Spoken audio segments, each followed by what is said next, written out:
আমরা জানি যে রাসূলুল্লাহর আব্বারা টোটাল ভাই ছিল বাপজি কজন একটু জোরে বলেন তো। নবীর আব্বারা ভাই কটা ছিল শুনেন নাই? 10টা। কথা বললাম নবীজির আপন আব্বা আব্দুল্লাহরা তার ভাই ছিল 10টা। তার মধ্যে থেকে একটা রাসূলের চাচা ছিল, তার নাম ছিল আবু তালিব। এই আবু তালিব লোকটা জান্নাতি না জাহান্নামী ভাই একটু জোরে বলেন তো। এই আবু তালিব এই জাহান্নামী, কিন্তু ওনার জীবনী পড়ে দেখা যায় সিরাতে হালিবিয়া বলে একটি কিতাব আমাদের উলামে দেওবন্দে লেখা, অনেক বাপজি নবীজির সিরাতের বই লেখা আছে আবু তালিব বিশ্ব নবীকে কেমন ভালোবাসতে। সম্মানিত ভাইরা আমার, বাবা জীবনেরা, আল্লাহ রসুলের চাচা আবু তালিব জাহান্নামী হয়েছিলেন, কিন্তু রাসূলুল্লাহকে তিনি ভালোবাসা কম করেছিলেন না, নবীকে ভালোবাসতে। কিতাবে লিখেছে আল্লাহ রসুল সাল্লাল্লাহু তাআলা আলাইহি ওয়াসাল্লাম যখন প্রথম জামানায় কলমার দাওয়াত দিতে লাগলেন, আল্লাহ রসুলের কথা সবাই মানেনি। আবু জাহেল, উতবা, সাইবা, আবু সুফিয়ান, আবু লাহাব এরা নবীজির শুরু জামানায় তারা একেবারে রসুলের বিরোধিতা শুরু করেছিল, এবং আবু জাহেল মৃত্যু পর্যন্ত নবীজির বিরোধিতা করে গিয়েছে। আবু লাহাব, উতবা, সাইবা এরা কিতাবে লিখেছে আল্লাহ রসুল বাপজি নবুয়ত প্রাপ্ত হওয়ার পরে একেবারে 14 দিনকার দিন, ভাই একটু কান লাগাবে, নবীজি কলেমার দাওয়াত দিতে লাগলেন। 14 দিন ধরে দেওয়া হয়েছে। 14 দিনকার দিন মক্কার চৌরাস্তার মোড়ে আল্লাহ রাসূল সাল্লাল্লাহু আলাইহি ওয়াসাল্লাম তিনি 10-12টা লোককে কলেমার কথা শোনাচ্ছেন, জান্নাত জাহান্নামের কথা শোনাচ্ছেন। তারা কিন্তু খুব প্রভাবশালী ব্যক্তি ছিল না, ওই 10-12 জন, তারা গরিব শ্রেণীর মানুষ। আল্লাহ রাসূল তাদেরকে আলোচনা করছিলেন, নবীজির মিষ্টি বায়ান তারা মন দিয়ে শুনছিল। হঠাৎ করে দেখছে বেঈমান আবু জাহেল, উতবা, সাইবা, উতবা, উতাইবা এইসব জানোয়াররা কুখ্যাত বাপজি কাফের, মক্কার সেই সময় তাবুর নেতা, এরা দল বেঁধে যে দেখছে সে মুহাম্মদ সাল্লাল্লাহু আলাইহি ওয়াসাল্লাম এই তো জান্নাত জাহান্নামের কথা শোনাচ্ছে, আমাদের বাপ দাদা ধর্মের বিরুদ্ধে কথা বলছে। আবু জাহেল যাওয়ার পরই অমনি ডাক দিয়ে বলে, এই ভাতিজা, আল্লাহ রসুল এভাবে তাকে বললেন, চাচা কি হলো? আবু জাহেল চোখ দুটো লাল করে মোটা মোটা করে সবাই মিলে রুখে গিয়ে আবু জাহেল বিশ্ব নবীর এইভাবে কলার খানাকে বাপজি ধরলো, যাবা কলারটা ধরে ডাক দিয়ে বলে, এই আব্দুল্লাহর সন্তান, তোকে এতদিন আলামিন বলতাম, সত্যবাদী বলতাম, ভালো বলতাম, শোন আজ 14 দিন থেকে তুই নতুন দিনের দাওয়াত দিছিস, আমাদের বাপ দাদা ধর্মের বিরুদ্ধে কথা বলছিস। শোন আজ তোকে সাবধান করে দিছে, আগামী কাল থেকে যেন কলমার দাওয়াত আর দিবি না। আল্লাহ রাসূল সাল্লাল্লাহু তাআলা আলাইহি ওয়াসাল্লাম শুধু কলারটা বাপজি ধরলো তা নয়, আল্লাহ রসুলের গলায় এইভাবে আবু জাহেল হাতখানা ধরলো, গলায় হাত দিয়ে ধাক্কা দিয়ে বাপজি আপনার ফেলে দিল রসুল। আহারে, যে রসুল দুনিয়ার বুকে বাপজি রাস্তা দিয়ে, যে রাস্তাটা দিয়ে একবার হাঁটতে সামাইলে তিরমিজি শরীফে এসেছে, নবী আমার একবার যে রাস্তা দিয়ে হাঁটতে, ওই রাস্তায় 14 দিন ধরে না হাঁটলে ওই রাস্তাতে নবুয়ত খুশবু পাওয়া যেত। বলুন সুবহানাল্লাহ। শুধু তাই নয়, নবী আমার যতবার দুনিয়াতে হাসতে আল্লাহ রাব্বুল আলামিন নবীজির সম্মানার্থে জান্নাতের মর্যাদা ততবারই বৃদ্ধি করতেন। বলুন সুবহানাল্লাহ। এত দামি নবী, আর সেই নবীকে বেঈমান আবু জাহেল গলায় ধাক্কা দিয়ে বাপজি এমন করে জোরে দিল, রাসূল হুড়মুড় করে পড়ে গেল। নবী পড়ে গিয়ে বলেন, চাচা আমি তো অন্যায় করি নাই, আমি এদেরকে জাহান্নামে যাবে, এদেরকে জাহান্নাম থেকে কি করে জান্নাতে যাবে সেই রাস্তা বলতে এসেছি, আর আপনি আমাকে গলায় ধাক্কা দিয়ে ফেলে দিলে। আবু জাহেল সবাই চিৎকার করে বলে, আর দ্বিতীয়বার আওয়াজ করলে তোকে এর চেয়ে বেশি আঘাত দেওয়া হবে, যা এক্ষুনি চলে যাও, আগামী কাল থেকে যেন কলমার দাওয়াত দিবি না। রসুলকে ধাক্কা দিয়ে বাপজি বের করে দিল। কিতাবে লিখেছে ওই সময় রসুলের আপন চাচা আবু তালিব, এই আবু তালিব কুরাইশ বংশের মক্কা নগরে, উনি একজন বড় মাপের নেতা, উনিও বড় নেতা, আবু জাহেলের মতো তাবুর নেতা। আবু তালিব যাচ্ছেন তো দেখছেন সেই ওই নেতারা। আবু তালিব গিয়ে বলছেন, ভাই কি ব্যাপার, উতবা, সাইবা আবু সুফিয়ান, আবু লাহাব, এই আবু জাহাল, কি ব্যাপার? সব নেতাগুলো এখানে। আমরা দু চারটা দেখেন পার্টির এক জায়গায় নেতা থাকলে আমরা বলি ভাই কি ব্যাপার, সব নেতা গেলে এখানে এক জায়গায় বলে একটা কাজে এসেছিলাম, চা খাচ্ছে। আবু জাহেলের পাশ থেকে উতবা বলল আমরা এখানে ঘুরতে এসেছিলাম। আবু জাহেলের মনটা চরম ভারী। রসুলের চাচা আবু তালিব বলল ভাতিজা নয়, এই ভাই এই আবু জাহেল তোমার মনটা ভারী কেন? আবু জাহেল মুখটা ভারী করে বলল শুধু তোমার ভাতিজার জন্য বেঁচে গেল, এই কথা বলেছে। আবু তালিব বলল ভাতিজা মানে কোন ভাতিজা? বলে আবু তালিব তুমি এখানে কলা করছো, তুমি জানো না তোমার ভাতিজা মুহাম্মদ সাল্লাল্লাহু আলাইহি ওয়াসাল্লাম আব্দুল্লাহর ছেলে আজ 14 দিন থেকে আমাদের বাপ দাদার বিরুদ্ধে কথা বলছে। এই মক্কা নগরে এসে চলে এখানে ওকে গলায় ধাক্কা দিয়ে বের করে দিয়েছে শুধু তোমার ভাতিজার জন্য, নাহলে ওখানে মারতে মারতে শেষ করে দিতে হবে জানা। আবু তালিবকে বলল তোমার ভাতিজাকে আজ রাতিকে বারণ করে দিও, যদি আগামী কাল থেকে কলেমার দাওয়াত না দেওয়া বন্ধ করে, আমাদের বাপ দাদা ধর্মের বিরুদ্ধে কথা যদি বলে, তাহলে আমরা তোমার ভাতিজাকে মারতে বাধ্য হব, যাহাতে মারবো বলেছে। আর আবু তালিবের চোখ দিয়ে অমনি বাপকে পানি ঝরতে লাগলো, পানি চলে আসে। আমার বিশ্ব নবীজির চাচা আবু তালিব বলে ভাই কিছু মনে করো না, আমি আব্দুল্লাহকে দেখেছি, আমরা ব্যবসা করতে গিয়ে আমার আব্দুল্লাহর ছেলে মুহাম্মদ সাল্লাল্লাহু আলাইহি ওয়াসাল্লাম যখন তার মার পেটে 6 মাসের বাচ্চা ছিল, সিরিয়ায় ব্যবসা করতে গিয়ে মারা গিয়েছে। হে আবু জাহেল শুনে নাও, 6 বছর বয়সে সে মুহাম্মদ সাল্লাল্লাহু আলাইহি ওয়াসাল্লাম মা হারিয়ে ফেলেছে, বাপের আদর পায়নি। 8 বছর বয়সে আমার আব্বা জান আব্দুল মুত্তালিব মুহাম্মদ সাল্লাল্লাহু আলাইহি ওয়াসাল্লামের আপন দাদা তিনি ইন্তেকাল করেছেন। তারপর থেকে 8 বছর থেকে নিয়ে পর্যন্ত আমার কথা মোতাবেক চলে, আমাকে খুব ভালোবাসে, আমিও তাকে ভালোবাসি। আমি আজকে রাত্রিবেলা গিয়ে বারণ করব, আশা করি আগামী কাল থেকে আমার বাপ দাদা ধর্মের বিরুদ্ধে কথা বলবে না। ভাই আবু জাহেল আমার উপরও তো রাগ করো না, আমি তো মুহাম্মদ সাল্লাল্লাহু আলাইহি ওয়াসাল্লামের কথাকে মানি না, ও আমার ভাতিজা হতে পারে, কিন্তু ও যে আমাকে শ্রদ্ধা করে, আমাকে যা ভক্তি করে, আশা করি রাত্রিবেলা বারণ করলে সে আর ওই কথা মনে হয় আর বলবে না। আবু জাহেল বলল ভাই যদি তোমার কথা মেনে নাই, তাহলে তোমার ভাতিজাকে 3টা পুরস্কার দেওয়া হবে। বলে কি কি পুরস্কার? বলে 1 নাম্বার পুরস্কার দেওয়া হবে গোটা আরবের মধ্যে সবচেয়ে উচ্চ সম্মানের অধিকার করা হবে তাকে। 2 নাম্বার 200টা উট দেওয়া হবে। এই আবু তালিব তোমার ভাতিজা মক্কার সবচেয়ে বড় খাজুর বাগানটা, যেটা চাইবে যে বাগানটা ফ্রিতে তাকে দেওয়ার ব্যবস্থা করে দেব। এই 3টে জিনিস মানে তোমার ভাতিজার আর কিছু দরকার আছে? বলে না, এটাই যথেষ্ট, আর অভাব আসবে না আর জীবনে। আবু তালিব চলে গেল।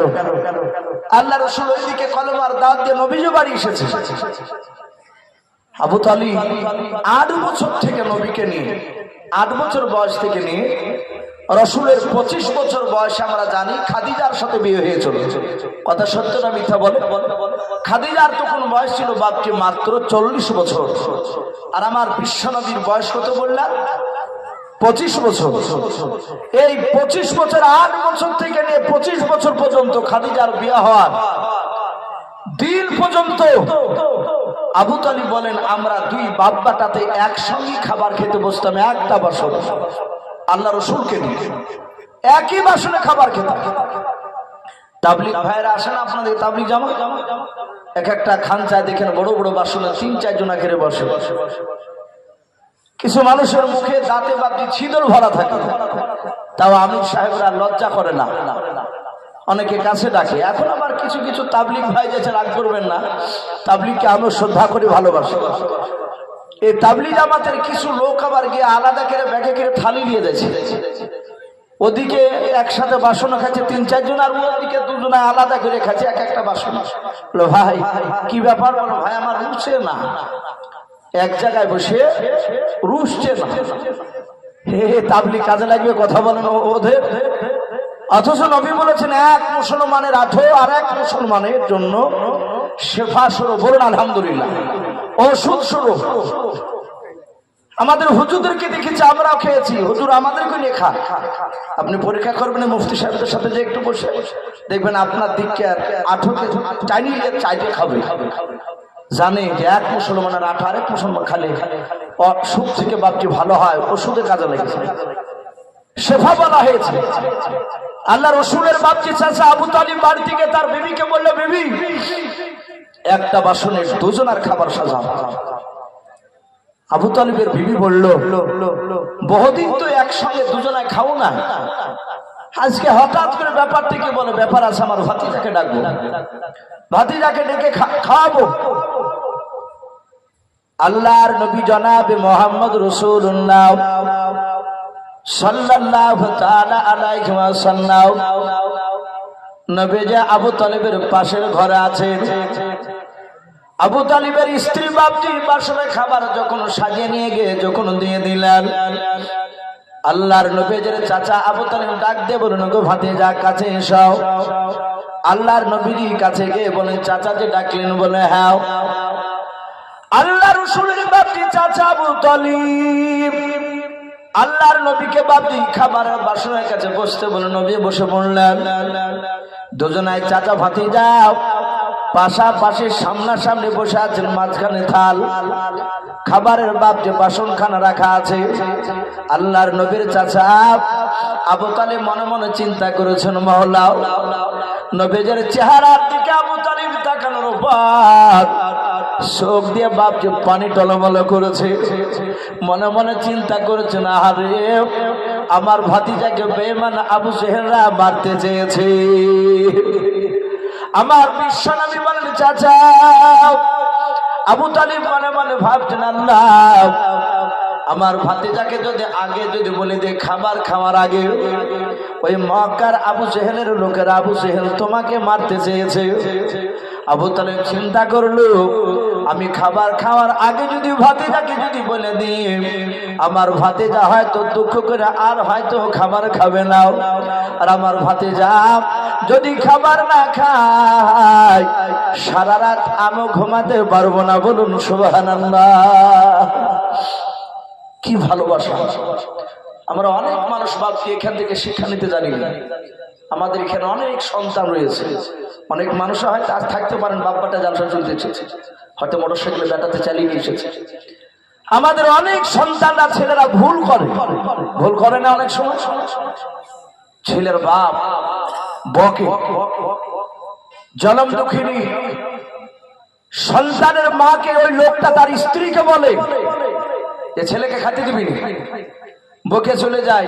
মা থাকতে পারে না, সন্তান না খেয়ে থাকবে, এ মার সহ্য হয় না। পাশের বাড়ির বাপকে আপনার যে কোনো গাছের গুড়িতে হয়তো বসে আছে ভয়ে, বাপের ভয়ে, মা চুরি করে বাপকে আঁচলে লুকিয়ে খাবার নিয়ে যে বেটাকে খাইয়ে দিয়ে আসে, বেটা না খেয়ে থাকবে। আর সেই সন্তানরা হতো বাগারা বাপ মাকে বাপকে আমরা চিনতে পারি না, বড় হওয়ার পর বাপ বুড়ি হয়ে গেলে বাপ আমাদের কাছে বিরাট বোঝা হয়ে যায়, বিরাট বোঝা হয়ে যায়। আমি লালগোলাতে বাপজি একটা জায়গায় জালসা করতে করতে যাহাতে পিতা মাতার হক সম্বন্ধে বলতে বলেছি, যাহাতে আলোচনা করেছি, আর এরকম অনেক লোক বসেছিল। একটা ছেলে মানুষ, সে তার প্যান্ট পরা প্যান্ট শার্ট পরে ধরাম কিনে উঠে বলছে, হুজুর একটা কথা বলবো। বললাম ভাই বলে, একদম বাস্তব বলছি। অমনি উঠে বলছে, আপনার বাপকে আপনি ভাতেন তো? হ্যাঁ, একবারে সামনাসামনি একশো। তা বললাম ভাই আপনার কি মনে হয়? আমার মনে হয় যে আপনি মনে হয় আপনার বাপ মাকে ভাতেন না। অনেক মানুষ একবার ডাইরেক্ট বলছে আপনার বাপকে ভাতেন তো, আর পিতা মাতার ওয়াজ করছে। আমি বললাম ভাই আমার বাড়ি তো সে দৌলতাবাদ ঘাসে এসেছি লালগোলায়, আপনি তো আমার বাড়ির খবর জানেন না, আপনি আমাকে এতটুকু দেখছেন মাথায় একটা রুমাল পাগড়ি বাঁধা আছে, এইভাবেই বলছি, আর এই গোল জামা গায়ে দিয়ে আছি। হয়তো ধারণা করতে পারেন বুজুর্গ, কিন্তু আপনি আমাকে বুজুর্গ এটা ভাবছেন না, ভাবারও দরকার নাই। ওই দেখেন সামনে গাড়ি আছে, দেখেন আমার ভাই বসে আছে গাড়ি, ওটা আমার আপন নিজের ছোট ভাই, একই মায়ের পেট থেকে বাড়াচ্ছে, এভাবে বলছে। ওই ভাইটাকে যে বলেন গা যে ইউসুফ তোমার বড় ভাই তো, হ্যাঁ, ওর বাপ মাকে দেখে কিনা সেটা বলেন। যদি বলে ওই ভাই কিংবা আপনি কাজই চলেন গ্রামে, প্রমাণ যদি করেন যে ইউসুফ সাহেব তার বাপ মাকে ভাদাই নাই, গাড়ি দিয়ে দিব, টাকা নাই, এখন এত বেশি নিয়ে আসে, দিয়ে দিব, আপনাকে কথা দিচ্ছি। স্টেজ থেকে সব বাপজি অনেক লোকই থামতে বললো, বলে হুজুর ওয়াজ করে, ওয়াজ করে ঘরে গেলাম, উনি সাথে হাতে গেলেন, যাই ভদ্রলোক আমাকে যে লোকের সামনে এরকম কথা বলেছে, আমি বুঝতে পেরেছি ও খুব রাগে কথাটা বলেছে। জোরে হাজারে বলছে, হুজুর মাফ করবে, আমাদের এখানে এলাকায় গোটা কুড়ি মওলানা আছে, হাফেজ বলেন, মওলানা বলেন, আপনাকে প্রমাণ দেখে দিব একটা আলেমও ভাদাই না, বাপ মাকে ভাদাই না। তা আমার ধারণা যে হয়তো আপনিও মনে হয় দেন না। আচ্ছা না ভাই, খারাপ ভাববেন না, পৃথিবীতে এখনো হক্কানি আলেম আছে, এখনো বহু আলেম আছে। আমি হয়তো সেই জায়গায় পৌঁছাতে পারিনি, কিন্তু আমিও দেখেছি অনেক আলেমকে তার মার সেবা করতে, হ্যাঁ, কিন্তু বেশিরভাগ মা সেবা করছে না, এটা বাস্তব, অনেক জায়গায় দেখতে পাওয়া যাচ্ছে। আমার বিশ্ব নবী দরদি নবী বাপ মার মর্যাদার এত কথা বলেছে, আমরা কপালে ঘটা যদি ফেলে দিই, আপনি 1 লাখ কেন 10 লাখ টাকা দান করেও মা বাপকে যদি আঘাত দেন কোনো কাজে লাগবে না, এটা কোনো কাজে লাগবে না, কিন্তু লাগার আগে আপনার বাপ মার খিদমত করা লাগবে। আমি বলছিলাম সেই আবু তালিব, তার সামনে বাপজি আপনার দাঁড়িয়ে আছে, তার ভাতিজা বসা চিন্তা করছে না আগে খাওয়ার আগে বলবো না, খেলে। এই জন্য বাপজি অনেক সন্তানকে খেতে দিয়ে অনেক বাপ মারা থালা কাড়িয়ে নেয়, এটা ঠিক নয়। তারা খেয়ে নেয়, আপনার রাগ হয়েছে, ছেলে খাবার খেয়ে নেওয়ার পরে আপনি তাকে একটু বুঝিয়ে বলুন। আর রাগের মাথায় আপনি গিয়ে বাসনটা কেড়ে নিলেন, ছেলে খাচ্ছিল 2-3 বার মুখে দিয়েছে, সবচেয়ে মারাত্মক অন্যায় খাবার খেতে খেতে খাবার যদি টেনে নেন, এর ওপর দিয়ে মনে হয় যা দুঃখ পৃথিবীতে না। সন্তান অনেকে বাপকে রাগ করে গিয়ে গাছে দড়ি দিয়ে বাপকে ঝোলে, বাপ আবার খাবারটা কেড়ে নিল।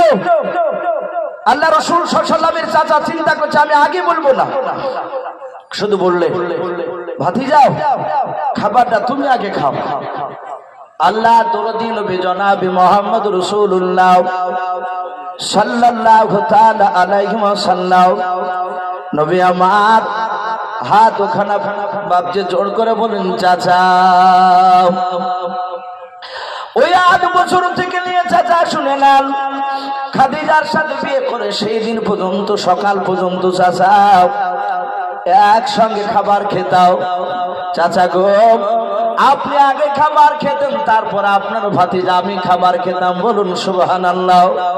ওগো চাচা, আপনি যদি আগে খাবার না খান, আপনার ভাতিজা আমিও খাবার খাবো না। যাহাতে রাসূল এই কথা বাপজি বলেছেন, আবু তালিব বাপজি আর ধৈর্যের বাঁধকে ধরে রাখতে পারলেন না, তুমি ধৈর্যের বাঁধ ভেঙে দিও, আল্লাহর নবীকে বাপজি বুকের সাথে জড়ে ধরাও, নবীজের কপালে চুমা দিও, কাদার বলেন বাবা তুমি এত ভালোবাসো আমাকে? বলে হ্যাঁ চাচাও, আমার আব্বা জানকে আমি নিজ চোখে দেখতে পাই না, আব্বা বলে ডাকতে পাইনি রে চাচাও। ও চাচা, আমি আপনাকে কোনো সময় আব্বা আব্বা করে ডাকতাম, আবার চাচা বলে ডেকেছি। চাচা আপনাকে বাপের চেয়ে বেশি ভালোবাসি। চাচা গো, আপনি আগে খাবার না খেলে আমি খাবার খেতে পারবো না। আবু তালিব বললো, ভাতিজা আর থাকতে পারলাম না। দিনের বেলায় মক্কা নগরে কি আবু জেহেলের সাথে দেখা হয়েছিল তোমার? বলো। আল্লাহর নবী বলুন, চাচা দেখা হয়েছিল। বলে কে কে ছিল? বলে উতবা, সাইবা, ওতাই বাপ আর আবু সুফিয়ান, আবু জেহেল, এরা সবাই ছিল। আল্লাহ রাসূল বলেন, চাচা আমি এমন কোন অন্যায় কথা বলি নাই। ও চাচা, মৃত্যুর পর কঠিন জাহান্নামের ঠিকানা আছে, জাহান্নামের জায়গা আছে, ওই জায়গা মানুষ আগুন সহ্য করতে পারবে না। ওগো চাচা, আমি তাই গোটা 10 লোককে আমি তাদেরকে শোনাছিলাম কথাগুলো। আর ওই সময় চাচা আবু জেহেল কোথা থেকে দৌড়ে এসে তারা তাদের বাহুতে বল ছিল, তারা দল সংখ্যায় অনেকগুলো ছিল। চায় চাচাও আমার গলায় ধাক্কা দিয়ে তারা এমন করে ধাক্কা দিয়ে ফেলে দিল। চাচাও এই দেখেন পড়ে গিয়ে আমার কপালটা একটু ফুলে গিয়েছে, লেগেছে। আল্লাহ রাসূলের চাচা আবু তালিব বাবা, আল্লাহ রাসূলের বাপজি কপাল ফোলা জায়গা নাই। আবু তালিব বাপজি মুখ থেকে থুতু বের করে দিয়াও নবেজের ব্যথা নাই গায়ে জায়গায় একটু বুনিয়ে দিলেন। বলে বাবা তুমি চলে যাওয়ার পর আমি গিয়েছিলাম, আমার সাথে দেখা হয়েছিল রে বাবা। ওদের ভঙ্গিমা গানা দেখলাম খুব ভালো লাগে নাই, ওদের চাউনি দেখলাম চোখগুলো মোটা মোটা হয়েছে রে বাবা। মনে হয় তোমাকে আর পিছে রাখবে না, মারবে। ভাতিজা আমাকে বারণ করে দিয়েছে বলতে, আমি তোমার হাত ওখানে ধরে বলি বাবা আগামী কাল থেকে যেন আর কলমার দাওয়াত তুমি দিবা নাও। শুনে না আমাদের বাপ দাদা ধর্মের বিরুদ্ধে কথা বলবা নাও। আল্লাহর নবী জনাবি মুহাম্মদ রাসূলুল্লাহ সাল্লাল্লাহু তাআলা আলাইহি ওয়াসাল্লাম বলে চাচা আর কিছু বলেছে? বলে হ্যাঁ বাবা। বলে কি বলেছে চাচা? বলুন। বলে ভাতিজা শুনে নাও, যদি তুমি কলেমার দাওয়াত দেওয়া বন্ধ করে দাও তাহলে তোমাকে 3টে পুরস্কার দিবে। বলে কি চাচা? বলে প্রথম নাম্বার, গোটা মক্কা নাই গোটা আরবের মধ্যে সবচেয়ে তোমাকে সম্মান 1 নম্বর করা হবে। 2 নাম্বার, দুটো হিষ্টপিষ্ট নাই, হিষ্টপিষ্ট একটা নাই দুটো নাই, তোমাকে 200টা অনুদান করা হবে। মক্কা নগরী যে খেজুর গাছটা বাগানটা চাইবা সেই বড় বাগানটা তোমাকে ফ্রিতে দেওয়া হবে। ওরে আমার ভাতিজা এগুলো হলে তোমার আর কিছু করা লাগবে না জীবনে, এতে সংসারে চলে যাবে। ও ভাতিজাও খবরদার তুমি জানো কলমার দাওয়াত দিতে যেও নাও, কাফেররা আবু জেহেলরা তোমাকে মারবে। আল্লাহর নবী বলেন চাচা আর কিছু দিতে চেয়েছে, 3টা বাদ দিয়ে বলে নাও। এই 3টা দিতে চেয়েছে রে বাবা। আল্লাহর নবী বলেন চাচা এই 3টা কেন, সারা পৃথিবীর ধন সম্পদ যদি আমাকে দিয়ে দেয়। ওগো চাচা শুধু তাই নয়, আসমান থেকে চাঁদ পেড়ে নিয়ে এসে যদি আমার বাম হাতে দিয়ে দেয়, আসমান থেকে সূর্য নিয়ে এসে যদি ডান হাতে দিয়ে দেয়, চাচা খোদার কসম করে বলে শুনে নেন ওগো চাচা আমি কলেমার দাওয়াত দেওয়া বন্ধ করব না। জোরে বলুন সুবহানাল্লাহ। বলে এই চাচা চাঁদ সূর্য দিল আমি কলেমার দাওয়াত বন্ধ করব না, হক কথা বলবই। জাহাতে রাসূলুল্লাহ জোরে তাকিদ দিয়ে কথা বলেছে। আর ওইদিকে বাপজি হযরতে এই আবু তালিব রাসূলের আপন চাচা, তার চোখ দুটো কুঠের মতো লাল হয়ে গেল, কাঁদছিল নবীকে মারবে শুনে। অমনি চোখ দুটো লাল করে বলছে আয় ভাতিজা তাহলে তুমি কলেমার দাওয়াত দেওয়া বন্ধ করবে না? বলে চাচা না আমি কলেমার দাওয়াত দেবই, আমাকে রাহমাতুল লিল আলামিন নবী করে পাঠিয়েছে। সাদা হাতে আবু তালিব ডাকতে বলে ভাতিজা শুনে নাও, আমিও লাতুজ্জার কসম কেটে বলি। ওই সময় কাফেররা সবচেয়ে বড় দেবতা লাতুজ্জাকে ডাকতো। ডাক দিয়ে আবু তালিব বলছেন আয় ভাতিজা আমিও লাতুজ্জার কসম কেটে বলি, শুনে নাও আমার কণ্ঠে জান থাকাকালীন পর্যন্ত তোমার শরীরে মক্কার কোন লোক ফুলের একটা ছিটকে ফেলতে পারবে না। জোরে বলুন সুবহানাল্লাহ। ভাবতে পারে রাসূলের চাচা বিশ্ব নবীকে বাপটি কতটা ভালোবাসতে। এত ভালোবাসার পরও কিতাবে লিখেছে নবীজির চাচা আবু তালিব ইন্তেকাল করলে, নবীজির চাচা বেঁচে থাকতে আবু তালিব বেঁচে থাকতে আবু জেহেলরা মারলি, নবীজির চাচা শুনতে পেলে দৌড়ে যেতেন আর কাফেররা ছেড়ে দিয়ে পালিয়ে যেত। রাসূলের গার্ড হিসাবে বাপজি ছিল। নবীজির চাচা যখন বাপজি আপনার ইন্তেকাল করে, আল্লাহর দরদি নবী আপন চাচা ইন্তেকাল যখন করে, কিতাবে লিখেছে তার মওতের সময় আমার বিশ্ব নবী বলেছিলেন চাচা একবার শুধু কলমা পড়ো। আবু তালিব বলেছিল ভাতিজা আমি পড়বো না। আর এখানেও কিতাবে লিখেছে বাপজি আবু জেহেলের লোকেরা রাত দিন 24 ঘন্টা 2 থেকে লোক মৃত্যুর কিছুদিন আগ থেকে আবু তালিব তার বিছানাতে 2টা লোক বসে রাখছে যেন মুহাম্মদ সাল্লাল্লাহু আলাইহি ওয়াসাল্লামের কথা শুনে যেন কলমা না পড়ে। ওই যখনই রাসূল কলমার কথা বলতে আর আবু জেহেলের লোক দিতে বলতে খবরদার আবু তালিব ভাই তুমি নেতা, এই সময় যেন খবরদার পড়ো না, তাহলে আমাদের বংশের মর্যাদা নষ্ট হয়ে যাবে। আবু তালিব বলতে ও সব চিন্তা করিস না, আমি পাগলা হই, ভাতিজার কথা মেনে নিবি। মওতের একেবারে যায় অবস্থা রাসূল বলেন চাচা একবার শুধু কলমা পড়ো। আপনি এত ভালোবাসেন আমাকে, আপনি একবার কালেমা পড়লে আমি কিয়ামতের ময়দানে আল্লাহর কাছে একটু এই কথাটা বলে আমি আপনাকে জান্নাতে দেওয়ার ব্যবস্থা করে দেবো আল্লাহর কাছ থেকে। বলুন আলহামদুলিল্লাহ। আমি আল্লাহকে জান্নাতের জন্য বলবো আপনার জন্য। পরে মারা গেল রাসূল এত কাঁদা কালেন, জিবরিল আলাইহিস সালাম এসে বললেন, ইন্নাকা লা তাহদি মান আহবাবতা, ইন্নাকা লা তাহদি মান আহবাবতা। হে রাসূল, আপনি হেদায়েতের মালিক নন, আপনি পথ প্রদর্শক, আপনি দেখান এটা জান্নাতের রাস্তা, এটা জাহান্নামের রাস্তা। কাকে জান্নাতে নিয়ে যাবে, কাকে জাহান্নামে নিয়ে যাবে, এটা আল্লাহই ভালো জানে, আপনি মালিক নয়। হ্যাঁ, কিন্তু আপনার চাচা যে আপনাকে ভালোবাসতো, এই ভালোবাসার কারণে আল্লাহ একটা খুশখবরি শুনিয়েছে আপনাকে। বলে কি? বলে জাহান্নামের সবচেয়ে ছোট্ট আযাবটা আপনার চাচাকে দেওয়া হবে। আল্লাহ রাসূল বুকটা একটু উঁচু করে বুক ভরা আশা নিয়ে বললেন, জিবরিল ভাই, জাহান্নামের সবচেয়ে ছোট আযাব কোনটা একটু বলো ভাই। হে জিবরিল বলল, আমার চাচার ছোট্ট আযাবটা তো আল্লাহ দিব বলেছে, ছোট আযাব কোনটা? বলে আল্লাহ বলেছে জাহান্নামের সবচেয়ে ছোট আযাব আগুনের দুটো জুতো আপনার চাচার পায়ে পরে দেওয়া হবে। হে রাসূল, আযাবটা ছোট, কিন্তু ছোট আযাবের এত তীব্র আযাব, এত তাপ, যখনই পায়ে দেওয়া হবে সাথে সাথে তার মগজগুলো টকবক টকবক করে ফুটবে। ভাই, ওগো বাপ, ও পর্দার আড়ালের মা বোনেরা, জাহান্নামের যদি ছোট আযাবটা যদি এত ভয়ঙ্কর হয়, তাহলে আর সব বড় বড় আযাবগুলো কত ভয়ঙ্কর হবে। সম্মানিত ভাইরা, আমার বাবা জীবনেরা, তাই আমি আপনাদেরকে অনুরোধ করব, আপনাদের সকলকে একটু অনুরোধ করব, ভাই, আল্লাহ রাসূলের সুন্নাতের উপর একটু আমল করি, একটু সুন্নাতের উপর আমল করি। আবু তালিব রাসূলকে মহব্বত করেছিল, কিন্তু নবীজির সুন্নাতকে মানে নাই, নবীর সুন্নাতকে মানে নাই।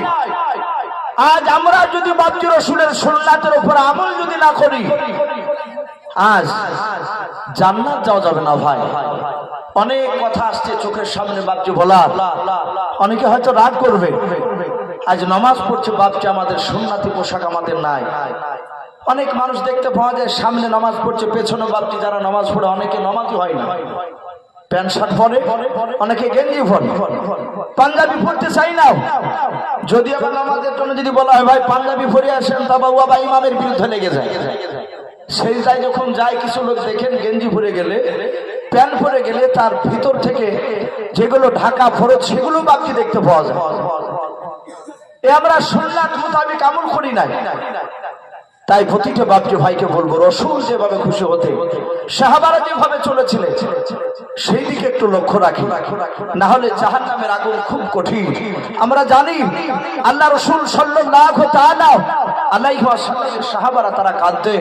আমরা জানি হযরত মা খাদিজাতুল কুবরা রাদিয়াল্লাহু তাআলা আনহা, তিনি জান্নাতি না জাহান্নামী? ভাই একটু জোরে কথা বলুন তো। খাদিজা জান্নাতি, অথচ বাপজি এত বড় দামি।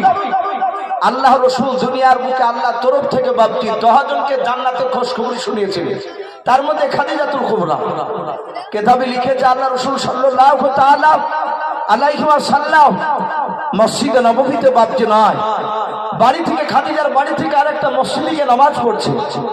আল্লাহ রাসূল সাল্লাল্লাহু তাআলা আলাইহি ওয়াসাল্লাম মেরাজে গিয়ে বাপজি জান্নাত জাহান্নাম যে দেখে এসেছিলেন। অনেক ঘটনা আছে, মেরাজের ওদিকে আমি যাব না।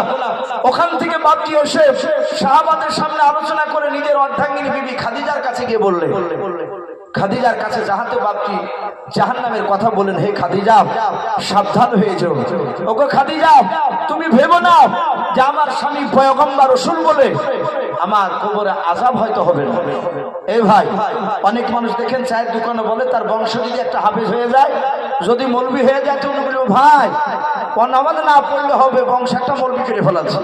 এরকম অনেকে বলে না, অনেকে বলে। এবার এই কথার দিকে একটু কান লাগাবে। আল্লাহ রাসূল বলছেন, হে খাদিজা, তুমি ভেবো না যে আমার স্বামী পয়গম্বর রাসূল বলে আমার হয়তো কবর আযাব হবে না। খাদিজা সাবধান হয়ে যেও, আমি রাসূল যেভাবে চলতে বলবো সেইভাবে চলবা। আল্লাহ কোরআন পাকে যেভাবে চলতে বলেছে সেইভাবে চলা লাগবে তোমার। খাদিজার সামনে জাহান্নামের গায়ের সব শোনালে, চলে গেলে আল্লাহর দরদি রাসূল মসজিদে গিয়ে বাপটি সেইটায় পড়ে আছে। আর ওই সময় খাদিজাতুল কুবরা আগিনাতে বাড়ি উঠে বসে, হঠাৎ করে তিনি কাঁদতে কাঁদতে তিনি অমনি হুড়মুড় করে বাপটি মাটিতে কাঁচে পড়ে গেলেন। আল্লাহ রাসূলের কলিজার টুকরা বেটি মা ফাতেমাতুজ জোহরা রাদিয়াল্লাহু তাআলা আনহা, রাসূলের ফাতেমাকে এত ভালোবাসতেন নবী।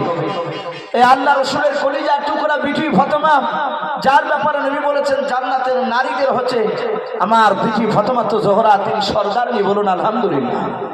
এই ফাতেমাতুজ জোহরা রাদিয়াল্লাহু তাআলা আনহা, তিনি দেখলেন মা কাঁদতে কাঁদতে বেহুশে মাটিতে পড়ে গেল।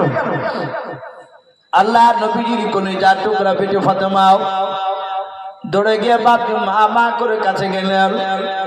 যার পর মা মা করে হাত ওখানে ধরে ডাকছেন, দেখছেন মার মুখে বাপনি সাড়া নাই, আওয়াজ নাই, খাদিজা নাই। ফাতেমা তাকে দেখে খাদিজার মুখ দিয়ে বাপনি ফেফড়া উঠে গিয়েছে।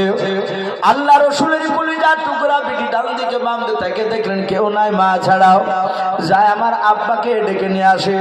ফাতেমা জানতেন আব্বা বাড়িতে থাকলে বাজারে আড্ডা মারতেন না।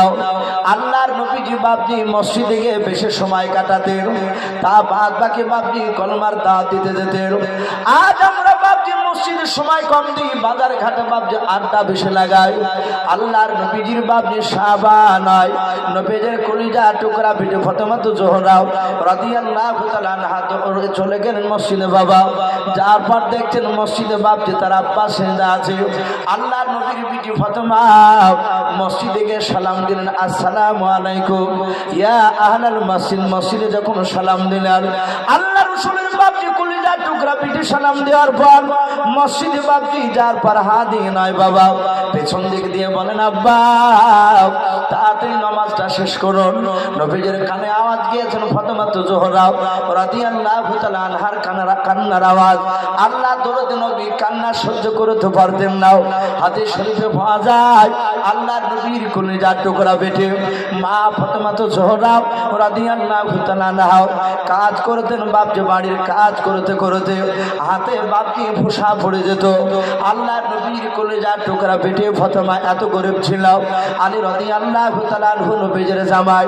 আলী বলেন ওগো ফাতেমা, আমি গত পরশুদিন তোমার আব্বার সাথে যুদ্ধের ময়দানে গিয়েছিলাম। তোমার আব্বা অনেক বাদী পেয়েছে, অনেক গোলাম পেয়েছে। যা তোমার আব্বাকে গিয়ে বলো গা একটা গোলাম কিংবা বাদী নিয়ে আসবা, তোমার সংসারে কাজ করবে, এতে তোমার উপকার হবে। আল্লাহর নবী বাপজি কথা শোনার পর নবীর পিঠে ফাতেমাতুজ জোহরা রাদিয়াল্লাহু তাআলা আনহা বাপজি চলে গিয়েছিলেন। আল্লাহ রাসূল দূর থেকে দেখলেন ফাতেমাতুজ জোহরা আসছেন। আল্লাহ দরদি নবী বাপজি সাহাবাদের সামনে মজমায় বসেছিলেন। নবী আমার ফাতেমাকে দেখে বাপজির কাছে গিয়ে বলেন, বেটি কেন তুমি আসলে? তোমার জামাইকে দিয়ে খবর দিলে তো আমি পয়গম্বর তোমার বাড়িতে গিয়ে দেখা করে আসব। সেই নবীজির কলিজার টুকরা বেটি ফাতেমাতুজ জোহরা রাদিয়াল্লাহু তাআলা আনহা ডাক দিয়ে বলে, আব্বা জান তাড়াতাড়ি নামাজ শেষ করুন। আল্লাহ দরদি নবী নামাজ শেষ করলেন। তাকে বলেন মা রে কেন কান্না করেছো বলো? ফাতেমা ডাক দিয়ে বলেন, আব্বা আমার মা এতক্ষণ মনে হয় আর বেঁচে নাই। দরদি নবী ফাতেমাকে নিয়ে বাড়ি চলে গেলেন। যার পর ঠান্ডা পানি দিয়ে খাদিজার মুখে চেহারায় ছিটা মারলেন। খাদিজার জ্ঞান ফিরলো। আল্লাহর দরদি নবী ডাক দিয়ে বলে, ফাতেমা নয় খাদিজাও, বলো তোমার কি হয়েছিল, কেন কান্না করতে করতে বেহুশ হয়ে গিয়েছিল বলো। খাদিজা কাদার বলে, নবী আমার এমন কিছু হয় না গো নবী, শুনে না আপনি বলেছেন কবর কোন খুব ভয়ঙ্কর কঠিন জায়গা, যে কবর নাজাত পেয়ে যাবে সে সব জায়গায় নাজাত হয়ে যাবে। ও আল্লাহর নবী যে এই যে আপনার জীবন দশা আপনি জিন্দা অবস্থায় আমি বিপদে পড়েছি, আপনি দৌড়ে এসে আমার পাশে এসে বসে গিয়েছেন। আপনি আমাকে জিজ্ঞাসা করছেন খাদিজা কি হলো? ও নবী যে আপনার আগে যদি আমার ইন্তেকাল হয়ে যায় বলুন আপনি কি করবেন? বিশ্ব নবী বলুন খাদিজা তোমার যদি আমার আগে ইন্তেকাল হয়ে যায় যেমন ভাবে মানুষদেরকে দাফন করে ওইভাবে তোমাকে দাফন করব। আল্লাহর নবীজির কলিজার টুকরা বেটি নয় মা ফাতেমাতুজ জোহরা রাদিয়াল্লাহু তাআলা আনহার জনম দুঃখিনী মা খাদিজা নবীর হাত দুখানা ধরে বলে, নবী নবীজি শুনে নেন, আপনার আগে যদি ইন্তেকাল হয়ে যায়, নবী আপনার বুকে শুনে যে কবরে নাকি তিনটা প্রশ্ন করা হবে, মান রব্বুকা, মান নবিয়ুকা, মা দীনুকা। ওগো নবী শুনে নেন, ওই তিনটা প্রশ্ন যারা উত্তর দিতে পারবে তাদের কবরটা নাজাত হয়ে যাবে, জাহান্নাম থেকে পরিত্রাণ পেয়ে যাবে, কবরটা জান্নাতের টুকরা হয়ে যাবে। ওগো আল্লাহর নবী শুনে নেন, যখন আপনি আমাকে দাফন করে আসবেন, ও নবী হয়তো দুজন ফেরেশতা তারা চিনতে পারবে না ইনি খাদিজাতুল কুবরা, ইনি বিশ্ব নবী অর্ধাঙ্গিনী ভেবে।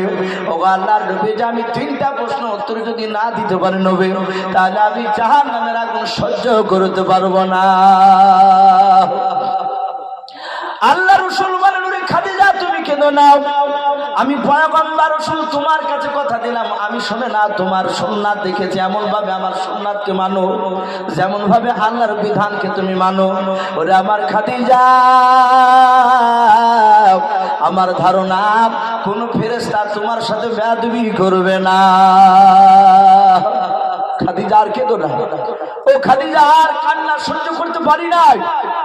খাদিজা বলছেন, হুজুর আমি কান্না বন্ধ করবো, আমার তিনটা যদি শর্ত বেঁধে রাখে। বলে কি বলো? বলে নবী আমার ইন্তেকাল করে গেলে আপনি আমার জন্য কাফন পরাবেন। বলে হ্যাঁ, যদি কাফন পরান, সেই কাফন পরানোর আগে হে রাসূল আপনি কথা দেন, আপনার শরীরে পাঞ্জাবির এক টুকরা ছিট কিংবা যে চাদরটা আপনি ব্যবহার করেন, ওই চাদরের এক টুকরা ছিট আপনি আমার কাফনের ভিতর ভরে দিবেন কিনা। রাসূল কাঁদতে কাঁদতে বলেন, খাদিজা আমি রাজি আছি। ও খাদিজা দুই নাম্বার বললো, খাদিজা বলে হুজুর আপনার আগে যদি আমার ইন্তেকাল হয়ে যায় নিশ্চয় কবর কাটবেন আপনি আমাকে দাফন করার জন্য। বলে হ্যাঁ। হে রাসূল আপনি বলুন আমাকে কবরে রাখার পূর্বে আমি আমাকে যে কবরটা রাখবেন সে কবর আপনি নেবেন, আপনার পবিত্র হাত মোবারক খানা, বরকতময় হাত খানা, দুই কবর, ওই কবরের চারিদিকে আপনি হাত বুলাবেন কিনা বলুন। আল্লাহ রাসূল বলেন, খাদিজা আমি এটাও রাজি আছি। ভাই আমার বলার উদ্দেশ্য যে খাদিজাতুল কুবরা, যার ব্যাপারে জান্নাতের খুশখবরি আল্লাহ নিজে দিয়েছেন, খাদিজা জান্নাতে। আবার আল্লাহ রাব্বুল আলামিন জিবরিলের মারফতে খাদিজাকে সালামও পাঠিয়েছেন। এত বড় দামি নারী হওয়ার পরও কবরের আযাব শুনে রাসূলের মুখ থেকে বাপটি তিনি অঝর নয়নে কাঁদতেন, মাঝে মাঝে বেহুশ হয়ে পড়ে যেতে। আজ আমরা কেউ গ্যারান্টি দিতে পারবো না ভাই, সব আমরা নট গ্যারান্টি পাবো। আমরা সবাই জাহান্নামী। যদি আমাদের যা কাজ, আমাদের যা ব্যবহার, আমরা যে বাপটি যেভাবে চলছে, আমাদের মনে হয় না যে আমরা জান্নাত পাবো। আশা আছে কথা বলে আমাদের আমলে বাপটি আল্লাহ যদি একটিবার যদি দেখে, শুধু এতটুকু কথা যদি আল্লাহ কিয়ামতের ময়দানে বলে, বান্দা বল কি করে এসেছিস, এতটুকু কথা বলে আমার মনে হয় না যে আমরা সেদিন বাপটি জান্নাত দিতে পারবো।